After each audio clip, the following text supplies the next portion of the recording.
आज का पहला प्रश्न है कि निम्नलिखित कथनों पर विचार करें कि हाल ही में विदेश मंत्री एस जयशंकर के द्वारा मॉरिशस के ग्रैंड बोइस में भारत के पहले विदेशी जन औषध केंद्र का उद्घाटन किया। और दूसरा है, वर्तमान में मॉरिशस के प्रधानमंत्री पद पर प्रविंद कुमार जगन्नाथ नियुक्त हैं। तो इनमें से कौन सा कथन जो है वो सही है? केवल एक और दो दोनों, केवल दो, या फिर ना तो एक ना ही दो। ठीक है, तो कौन सा इसका कथन जो है वो सही है? तो इसका सही जो आंसर है वो आपका है बी ऑप्शन, कि इसके दोनों कथन जो हैं वो सही हैं।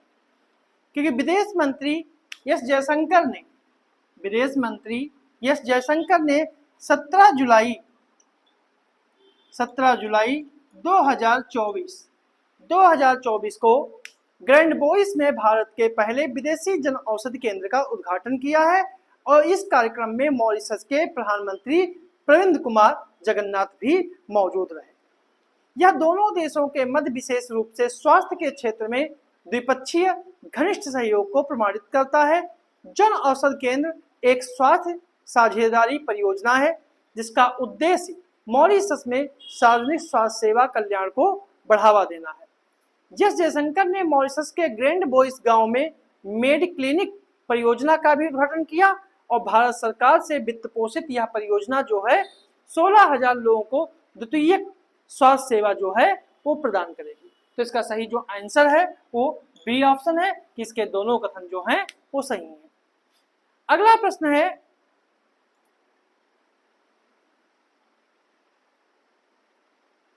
कि ह्यूरन इंडिया रिच लिस्ट 2024 के संदर्भ में शीर्ष रहे उन प्रमुख व्यक्तियों को उनकी रैंक के अनुसार आरोही क्रम में व्यवस्थित कीजिए, जिसमें शिव नाडर, गौतम अडानी, मुकेश अंबानी और साइरस पूनावाला है। ठीक है, तो कौन जो है उनका आरोही क्रम जो है वो व्यवस्थित करना है अमीरों की लिस्ट में। तो ह्यूरन रिच इंडिया लिस्ट का जो है वो 24 में 13वां संस्करण जो है वो जारी किया गया। इस लिस्ट में नंबर 1 पर जो है वो अडानी समूह के मालिक गौतम अडानी नंबर 1 पर रहे।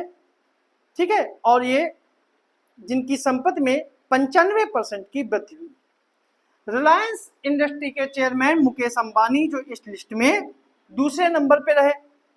ठीक है, और दूसरे पर रहे। और HCL के शिव नाडर फैमिली जो हैं वो तीसरे नंबर पर है और साइरस पूनावाला जो था वो चौथे नंबर पर रहे। ठीक है, तो सही आंसर 2, 3, 1, 4। तो सही आंसर जो है इसका सी ऑप्शन का जो है वो सही आंसर होगा।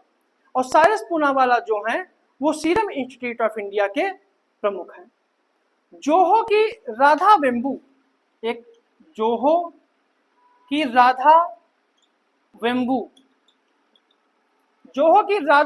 जो है वो 47,500 करोड़ रुपए के साथ ही सबसे धनी स्वनिर्मित महिला है।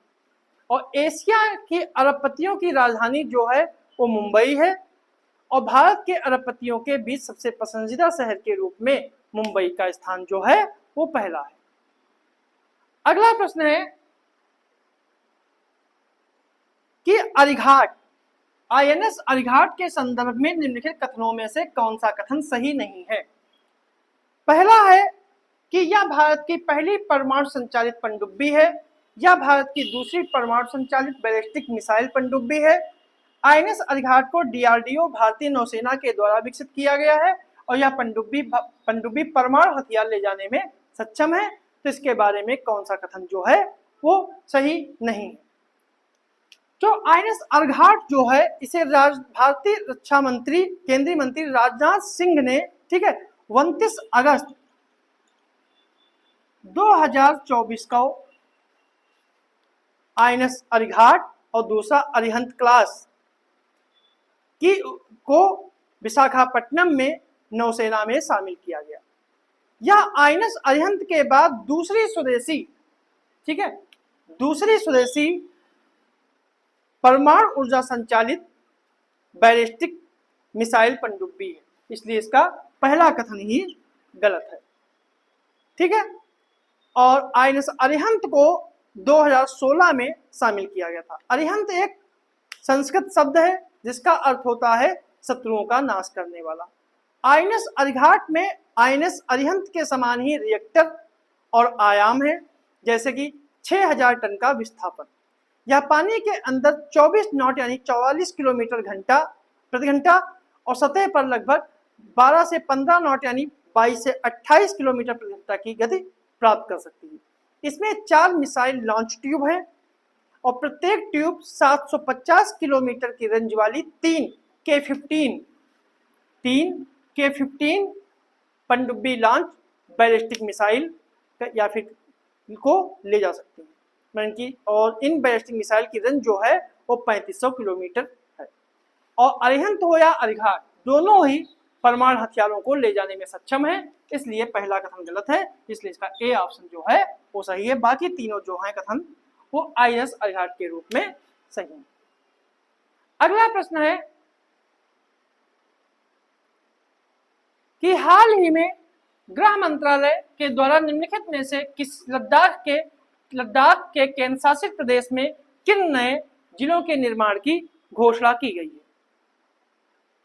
लद्दाख के ऑप्शन है जास्कर, कारगिल, नुब्रा, चांगथांग। तो कूट के आधार पर चयनित करना है, केवल 2 और 3, 1 2 3, केवल 1 3 4 या फिर 3 और 4। तो जो इसका सही जो आंसर है कि गृह मंत्रालय ने लद्दाख के केंद्र शासित में 5, ठीक है, 5 नए जिलों की उन्होंने घोषणा की है, जिसमें जास्कर है, द्रास है, द्रास है, साम, नुब्रा और चांगथांग। नुब्रा भी है और चांगथांग है, यानी कि 1 3 और 4, मतलब सी ऑप्शन इसका जो है सही है। मतलब 5 जिलों के घोषणा की, जिसमें जास्कर है, द्रास है, साम है और नुब्रा है और चांगथांग है। तो इस प्रकार लद्दाख में कुल जिलों की संख्या जो है वो अब 7 हो गई है, पहले 2 थी अब 5। वर्तमान में लद्दाख में केवल 2 जिले हैं, लेह और कारगिल, ठीक है, और दोनों को स्वायत्त जिला परिषद के द्वारा प्रबंधित किया जाता है।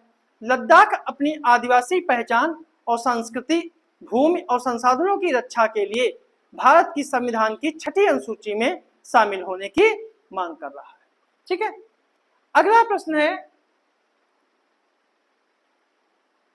कि विश्व स्वास्थ्य संगठन WHO की पूर्व मुख्य वैज्ञानिक सौम्या स्वामीनाथन ने किसकी आत्मकथा the scientist entrepreneur empowering millions of womens का विमोचन किया है?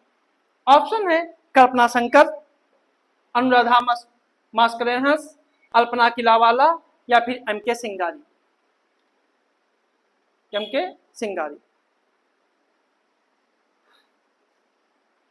तो ये सौम्या स्वामीनाथन जो है रिसर्च फाउंडेशन के अध्यक्ष हैं और WHO की पूर्व मुख्य वैज्ञानिक थी। इन्होंने डॉक्टर कल्पना शंकर की पुस्तक द साइंटिस्ट एंटरप्रेन्योर का इन्होंने विमोचन किया है। इस पुस्तक का विमोचन चेन्नई में महिला सशक्तिकरण और सामाजिक उद्यमिता के अवसर पर किया गया था और इस पुस्तक में डॉक्टर शंकर के एक परमाणु वैज्ञानिक से एक अग्रणी उद्यमी बनने की यात्रा का वर्णन है। इस पुस्तक को रूपा पब्लिकेशंस इंडिया प्राइवेट लिमिटेड के द्वारा प्रकाशित किया गया है। ठीक है, तो इसका सही जो आंसर है वो ए ऑप्शन है। अगला प्रश्न है कि हाल ही में अगस्त 2024 में किसे लाइफ टाइम अचीवमेंट के लिए राष्ट्रीय भू विज्ञान पुरस्कार 2023 से सम्मानित किया गया है? ऑप्शन है आशुतोष पांडे, ब्रजेश नामबियार, सौम्या स्वामीनाथन और धीरज मोहन बनर्जी। 20 अगस्त 2024 को राष्ट्रपति द्रौपदी मुर्मू ने नई दिल्ली में राष्ट्रपति भवन सांस्कृतिक केंद्र में आयोजित एक समारोह में 21 भूवैज्ञानिकों को खान मंत्रालय के राष्ट्रीय भू विज्ञान पुरस्कार में सम्मानित किया। देश भर के शिक्षाविद और पेशेवरों सहित 21 भूवैज्ञानिकों को सम्मानित किया गया, जिसमें 3 श्रेणियों के तहत सम्मान दिए गए। एक आजीवन उपलब्धि के लिए राष्ट्रीय भूविज्ञान पुरस्कार, राष्ट्रीय भूविज्ञान पुरस्कार और राष्ट्रीय युवा भूवैज्ञानिक पुरस्कार।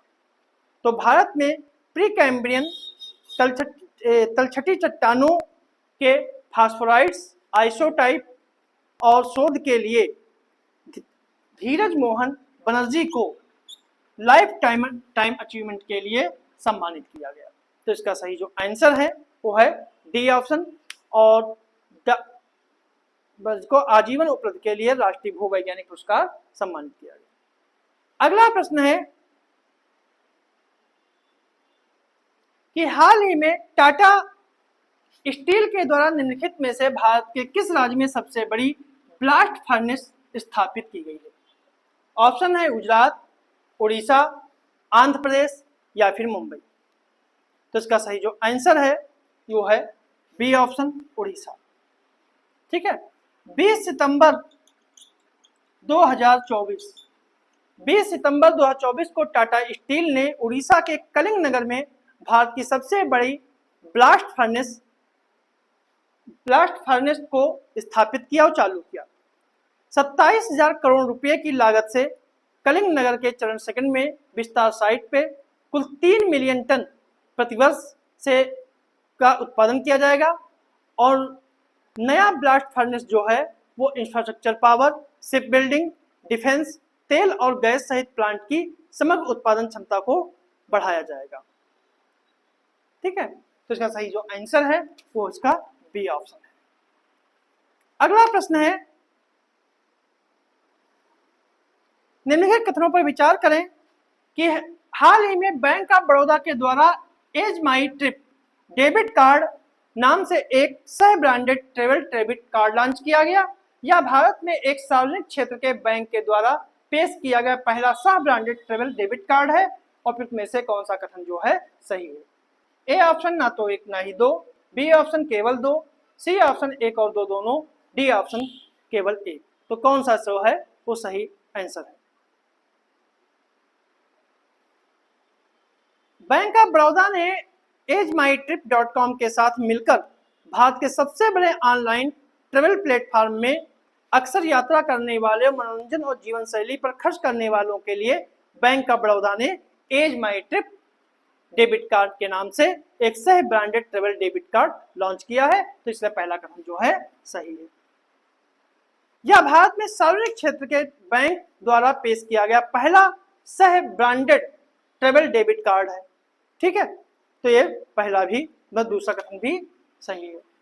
यह कार्ड यात्रा और होटल में ठहरने पर छूट, over the top OTT platform के लिए वार्षिक सदस्यता के साथ साथ इलेक्ट्रॉनिक कॉमर्स यानी ई कॉमर्स साइट पर भी वाउचर और छूट प्रदान करता है, और बस और हवाई अड्डा स्थानांतरण या बाहरी टैक्सी बुकिंग पर भी 10% की तत्काल छूट दी जाती है। इसलिए सही आंसर जो है इसका सी ऑप्शन है, ए और बी दोनों कथन जो हैं इसके सही। अगला प्रश्न है, निम्नलिखित कथनों पर विचार करें कि संघ एयर उत्तर प्रदेश से लॉन्च होने वाली पहली अनुसूची एयरलाइन होगी, और संघ एयर भारत के सभी प्रमुख शहरों से कनेक्शन बनाने के लिए लखनऊ तथा नोएडा पर अपना केंद्र स्थापित करेगी। तो उपयुक्त कथनों में से कौन सा कथन जो है वो सही नहीं है? केवल 1, दोनों, केवल 2, या तो ना तो 1 ना ही 2। तो इसका सही जो आंसर क्या होगा? तो संघ एयर उत्तर प्रदेश से लॉन्च होने वाली पहली अनुसूची एयरलाइन होगी, मतलब पहला कथन जो है वो सही है, मतलब पहला कथन जो है वो सही है। और संघ एयर भारत के सभी प्रमुख शहरों से कनेक्शन सक्षम करने के लिए लखनऊ और नोएडा में पर अपने केंद्र स्थापित करेगा, मतलब कि इसके दोनों कथन जो हैं सही है। मतलब कि और प्रश्न पूछ रहा है कि कथनों में से कौन सा कथन सही नहीं है, तो इसलिए दोनों कथन जो हैं सही नहीं है। सॉरी, ना तो 1 ना ही दो, मतलब दोनों कथन जो है इसके सही हैं। अगला प्रश्न है, जुलाई 2024 में भारतीय राष्ट्रपति द्रौपदी मुर्मू ने राष्ट्रपति भवन में दरबार हाल का नाम बदलकर कर दिया, मतलब कि दरबार हाल का नाम बदलकर क्या कर दिया है? ऑप्शन है लोक मंडप, अमृत मंडप, गणतंत्र मंडप या फिर अशोक मंडप। तो जो इसका सही जो आंसर है वो है डी ऑप्शन, ठीक है, अशोक मंडप। भारत की राष्ट्रपति द्रौपदी मुर्मू ने राष्ट्रपति भवन के दरबार हाल और अशोका हाल का नाम बदलकर गणतंत्र मंडप,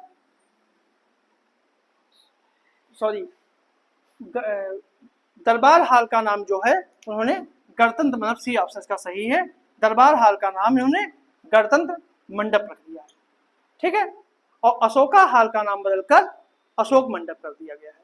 यह राष्ट्रीय पुरस्कारों की प्रस्तुत जैसे महत्वपूर्ण समारोहों का समारोह स्थल है। गणतंत्र की अवधारणा प्राचीन काल से भारतीय समाज के गहराई में निहित है, जिसे गणतंत्र मंडप स्थल के रूप में उपयुक्त नाम है। अशोक शब्द का अर्थ होता है सभी कष्टों से मुक्त, और यह सम्राट अशोक को संदर्भित है जो एकता और शांतिपूर्ण सह अस्तित्व के प्रतीक है। तो ये थे हमारे करंट अफेयर्स के कुछ महत्वपूर्ण प्रश्न।